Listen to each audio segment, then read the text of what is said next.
I'll be loud. Honorable Chief Guest, Ms. Lubna Chowdhury, respected guests and dear friends, what an incredible honor it is for me to be standing here today amongst such distinguished company and to be talking about the Bab, a divine luminary whose short yet dazzling ministry was replete with the rarest instances of heroism, inspiration, and accomplishment. The combination of power and influence on one hand and meekness and compassion on the other made him a most extraordinary personage.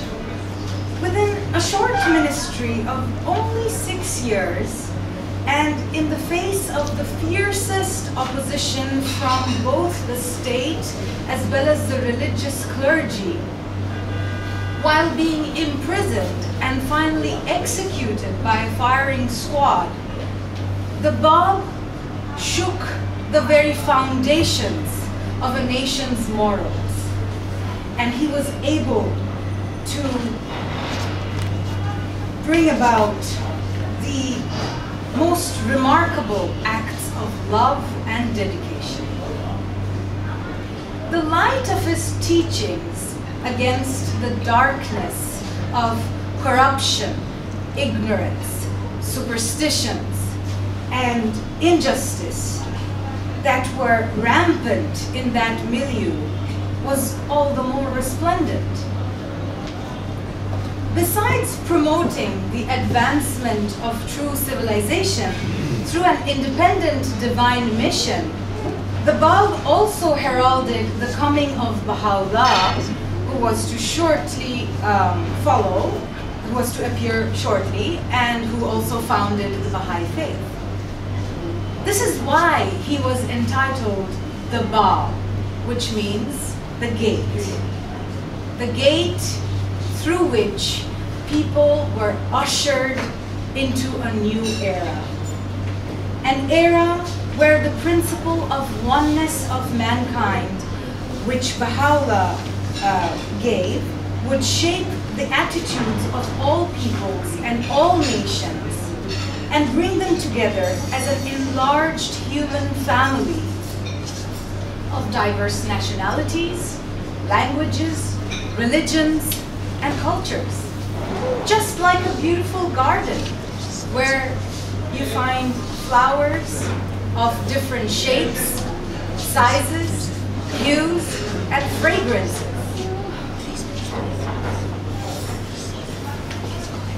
Baha'u'llah wrote, "Let not a man glory in this, that he loves his country, but let him glory in this, that he loves his kind." To promote the advancement of civilization and the establishment of a lasting peace, Baha'u'llah drew up a charter for a new world order.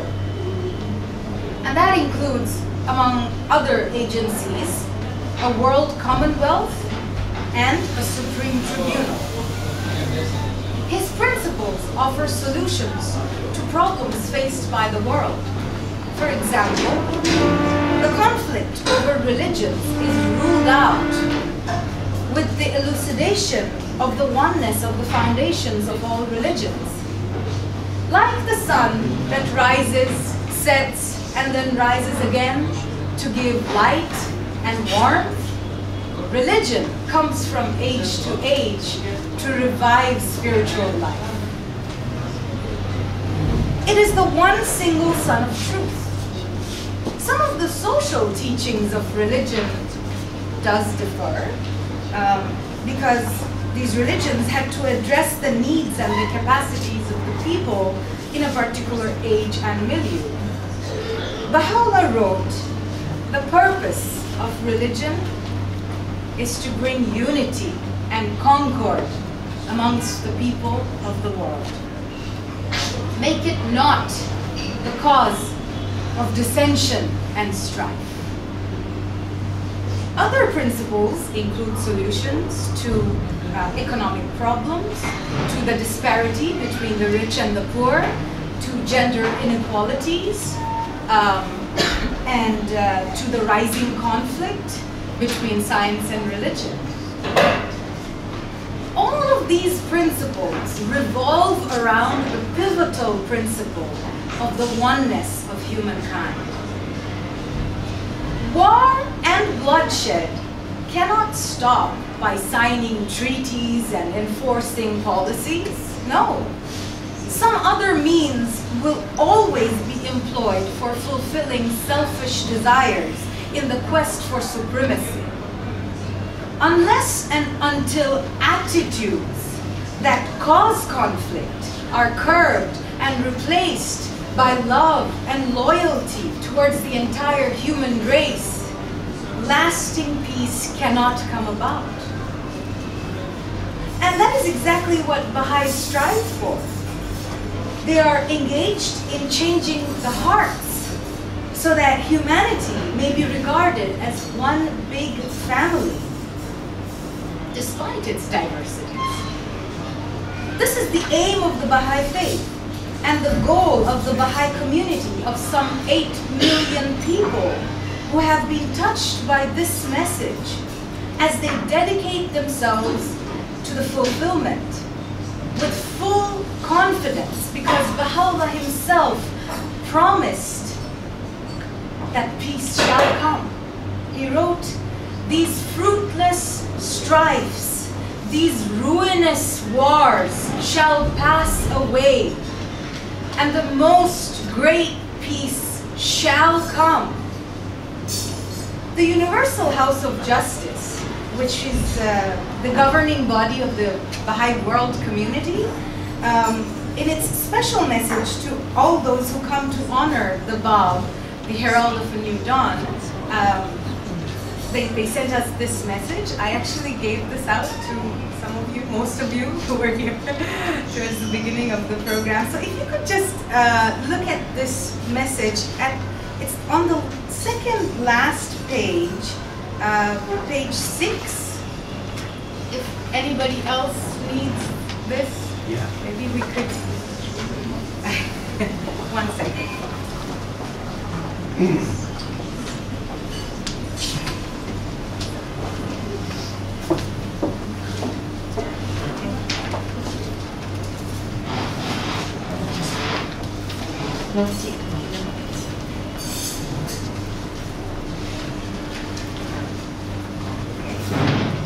So I'll be reading an excerpt starting from the second paragraph on page 6. I'll be starting from the second line of that paragraph. There are many noble and admirable causes in the world, and they arise from particular perspectives, each with its own merit. Is the cause of Baha'u'llah merely one amongst them? Or is it universal, embodying the highest ideals of all humanity? After all, a cause that is to be the wellspring of enduring justice and peace, not for one place or one people, but for all places and all peoples, must be inexhaustible, must possess a heavenly vitality that allows it to transcend all limitations and encompass every dimension of the life of humanity. Ultimately, it must have the power to transform the human heart. Does not the cause of Baha'u'llah possess these very qualities? If the teachings brought by Baha'u'llah are what will enable humanity to advance to the highest levels of unity, then one must search the soul for the right response. The multitudes who recognized the Bab were summoned to heroism, and their magnificent response is recorded by history. Let everyone who is awake to the condition of the world and to the persistent evils that warp the lives of its inhabitants heed Baha'u'llah's call to selfless and steadfast service, heroism for the present age. What else will rescue the world but the efforts of countless souls who each make the welfare of humanity their principles, their dominating concern? Throughout the world, Baha'is use the primary tool of education, moral education, to promote unity and morality. A single curriculum is used to teach values to children throughout the world. Each book has been evaluated a number of times according to the positive changes seen amongst its participants, and only when no more alterations were deemed necessary were these books finalized, printed, and published.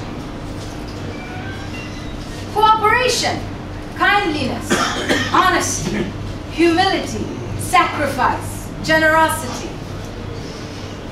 These virtues are taught through stories, through songs, through artwork, and through cooperative games. And these courses are of course open to all children, Hindus, Buddhists, Zoroastrians, Muslims, Jews, Christians, Baha'is. There are a separate set of books for junior youth, those aged between 11 to 15, a very special formative age.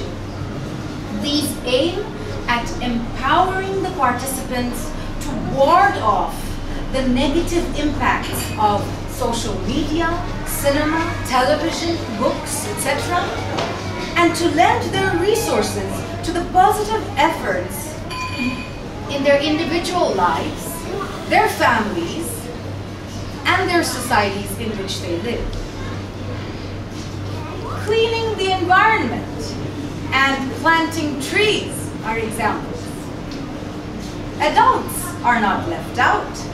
There are courses for them too, through which they deepen their understanding of the true meaning and purpose of life. Virtues are fostered, prejudices and biases are eliminated. In fact, I am hosting